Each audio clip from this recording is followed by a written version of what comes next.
ካድሬ ስትሆን ብቻ ትበላለህ። ራስን መሸጥ አለብህ። እዚህ ላይ አሁን የትራምፕ ደጋፊ ሆንክ አልሆንክ ከአሜሪካ እያነጻጸርኳት አይደለም። ወደ ተሻለ ነገር ግን መሄድ አለብን። ወደ ተሻለ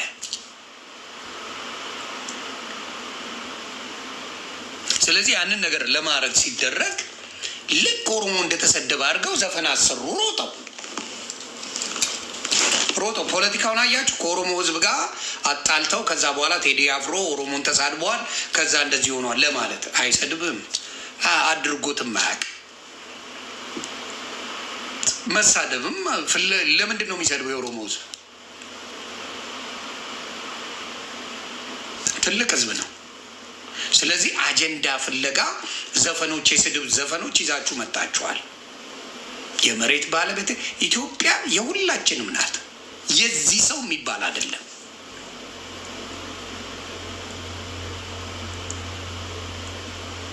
የዚህ ሰው የሚባል መሬት አይደለም። አሁን የመጣው የመሀይማን ነገር ስለሆነ እንጂ ይሄ ክልል የኔ ነው ተብሎ ሰው እንዲጠላላ የተደረገበት ነገር ነው። የህወሓትን የማልደግፈው አካሄድ ያቺን ነበረ። እሱም በፖለቲካቸው ልክ ናቸው። በፖለቲካቸው ልክ ናቸው ምልህ ትንሽ ስለነበሩ ህወሓቶች ከፋፍለ ግዛው የሚለውን ፕሪንስፕል ተጠቅመው 27 ዓመት ገዝተውበታል። ኢትዮጵያ ወደድንም ጠላን። ህዝቡ አንድ ቢሆን ግን ማንም አይችለው። ክልል አይገደብም። የሰው ልጅ አይገደብም። በጣም ብልግና ነው። በገዛ ሀገር ላይ የሆነ ቦታ ስትሄድ ነገሩ ተገልብጦ ታገኘዋል። በገዛ ሀገር ላይ ተገልብጦ ታገኘዋለህ ነገርህን። ሌላ ሀገር ላይ እኮ ቢሆን ኦኬ ይኖዋል። ሌላ ሀገር ነው፣ ሌላ ሀገር ነው። በገዛ ሀገር ላይ ሌላ ቦታ አንድ ክልል ላይ ዞር ስትል ተገልብጧል ነገሩ። የማታውቀው ሀገር ሆኗል። ስለዚህ ያንን ነገር ነው መቆም አለበት ብለው። ይሄ ነገር ደግሞ የህዝቡ ጥያቄ ነው። ህዝቡ በሰላም ነግዶ ምን ብሎ የሚኖረውን አባልታችሁ እናንተው ብልጽግና ማለት ኢህአዴግ የነበረው ነው። የተቀየረ ነገር የለም። የትግራይ ልጆችን አስወጣችሁበት። ከዛ ውጭ ግን ማን የነበረ ነው? ኢህአዴግ የነበረ ነው። መልሶ አሁንም ብልጽግና የተባለው ምንም ለውጥ የለውም። እዛ ውስጥ የምትሰሩ የነበራችሁ ናችሁ። አሁንም የሆናችሁት ከዛ ትንንሽ ካድሬዎች ጨመራችሁበት። የተጨመረ ነገር የለም። ቴክኒካሊ ከትግራይ ከህወሓት ውጭ አሁንም ኢህአዴግ እየመራ ነው ኢትዮጵያ።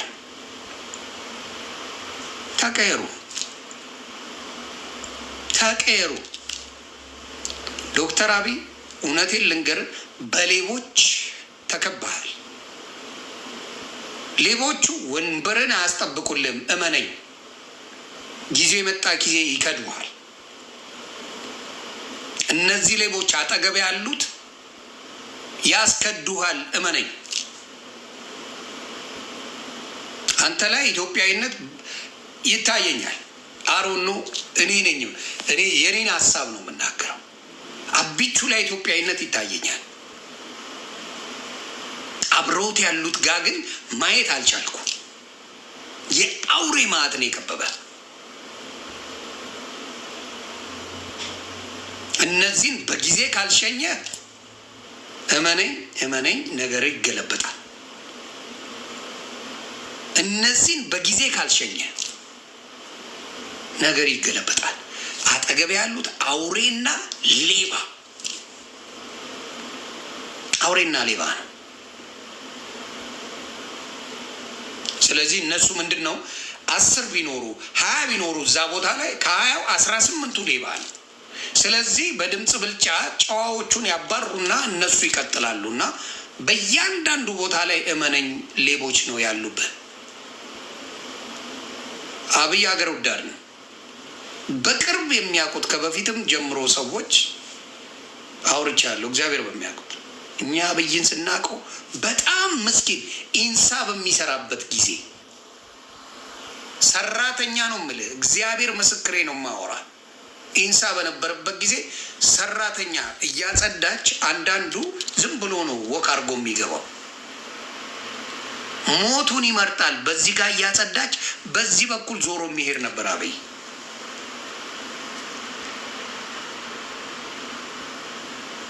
እኔ ሀቁን ነው ምነግራ። እንደ መስደብ ትችላላችሁ፣ ማንጓጠጥ ትችላላችሁ፣ የፈለጋችሁትን በሉ። አቢቹ ከስራ ሲባረር ማለት ነው፣ ከአብይ ሲባረር አባረውታል ህወሓቶች ታውቃላችሁ። ተመስገን ጥሩነህ አብይ አባረውት ሄደ ከዚህ ብለው አባረውት ነበረ። አንተ እንዲያውም ጅን ያለብህ ምናምን ብለው ሙድ ነው የሚይዙበት የነበረው። እነሱም ያውቁታል። በጣም አድርገው ነበር የሚስቁበት። ኢንተርቪዋቸውን ማየት ትችላለህ። የነ ስብሐት ነጋን የነ ጌታቸው ረዳን ምናምን ኢንተርቪው የበፊት ብታይ በጣም ይንቁት ነበር እና ዛሬ እዚህ ደርሱ ይንቁት ነበር በጣም አድርገው እና ምን አምጥቷል? ሀገርን ይወዳል። ከስሩ ያሉት ግን በጭራሽ። አንተ ጋር ያሉት ግን አባቴ አይሆኑ። ጓደኛን ንገረኝና ማንነትን እነግራለሁ። እነሱ ለጥቅም ሲሉ ነው። ጥቅምን ፈላጊዎች ናቸው። ሀገር ፈላጊዎች አይደሉም። ጥቅም ፈላጊዎች እንጂ ሀገርን የሚወዱ ምኖች አይደሉም። እያንዳንዱ ከየት መጣ ብለህ ጠይቃቸው። ፊት የሚነዱትን በቤተሰብ ልክ የህወሓት ካድሬዎች ሲያደርጉ የነበሩት በቤተሰብ ስም ፎቅ የገነቡትን ምኖችን ጠይቅ። ከየት መጣ ሀብቱ ብለህ አስጠይቅ።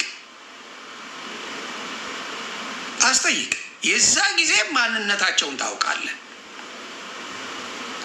ማንነቱን ታውቃለህ። ስለዚህ እዛ ላይ ፎከስ ብታደርግ ነገሮች ሳይመሹ መስተካከል ይችላሉ። ሳይመሹ ሌላ ሺህ ጊዜ ሲቀያየር ማየትኛ ሰልችቶናል። እዛው ላይ ፊክስ ቢያደርግልኝ ደስታዬን አልችለውም። እኔ አቢቹ እያለ ፊክስ ቢሆን ደስ ይለኛል። ሀገሯ ለአብይ ጥላቻ እንደሌለኝ እንዲያውቁት ነው። ከጥላቻ የተነሳ አይደለም፣ ሀገርን ከመውደድ የተነሳ ግን ማንም መቅረት ይችላል። ስለዚህ ዶክተር አብይ ከስር ያሉት የሚጠቅሙ አይደሉም፣ አጨብጫቢ እንጂ የሚሰሩ አይደሉም። አንተን ከወንበር ለማስነሳት እነሱ ተከርብተው ከሌላ ጋር ይሆናሉ፣ ችግር የለባቸው። ተከርብተው ነገ ደግሞ ከሌላው ጋር ከመጣው ጋር ይሄዳሉ። የዓላማ ሰዎች አይደሉም። ከመጣው ጋር አሁንም ደግሜ እናገራለሁ። አባይ ሲገደብ ያለቀስከው እንባ መቼም አረሳው። መቼም አረሳው። ፋክት ነው። መቼም ግን አሁንም አውሬዎች አሉ አጠገብህ። አውሬዎቹ ሊያስበሉ ነው፣ ተጠቃሚ ሊሆኑ ነው፣ በኃይለኛው ሊዘርፉ ነው። አጠገብህ ቆዳ ቀይረው የመጡ ሰዎች አሉ። በቂም በበቀል የመጡ ሰዎች አሉ። ስለዚህ ዶክተር አብይ እሱ ላይ ፎከስ ብታረግ ጥሩ ነው። ለምን ማንነቱን የሚያውቁ ሰዎች ስለ ዶክተር አብይ ሲናገሩ እግዚአብሔር ምስክር በጣም ምርጥ የሆነ ሰው፣ አብሮ የሚበላ አብሮ የሚያለቅስ አብሮ የሚጸልይ አብሮ በቃ ሙሉን ነገር የእሱ የስስት ነገር የማያውቅ ሰው፣ ሁልጊዜ ማደግ ይፈልጋል፣ መለወጥ ይፈልጋል፣ ስለ ሀገሩ የሚቆጭ ሰው ነው ምናምን። አጠገቡ ያሉት አውሬዎች ግን መሀይም ነው የሰበሰበው፣ የመሀይም መዓት። ስለዚህ ወደፊት አብረን የምናየው ነው። ሀቅ ነው። ሌሎቹ ግን እንደነገርኩ ነው። አሁን ለምሳሌ 5 ሚሊዮን ብር ጉቦ ሰጥቼ ስራ አልተሰራልኝም ብሎ መስፍን ፈይሳ ሲያለቅስ በቪዲዮ አሳይቻቸዋል። መስፍን ፈይሳ 5 ሚሊዮን ብር ጉቦ ሰጥቶ አልተስተካከለለትም። ጠዋት ሳሳያችሁ ስለነበር ማለት ነው። በኢትዮጵያ ማታ አሁን ብልጽግናን አጋልጣለሁ እያለ ነው። ነገ መሀል ሜዳ ይመጣና ይጮዋል። ማን ነው ደሳለኝ የሚባል እካክ ይመጣና ይጮዋል።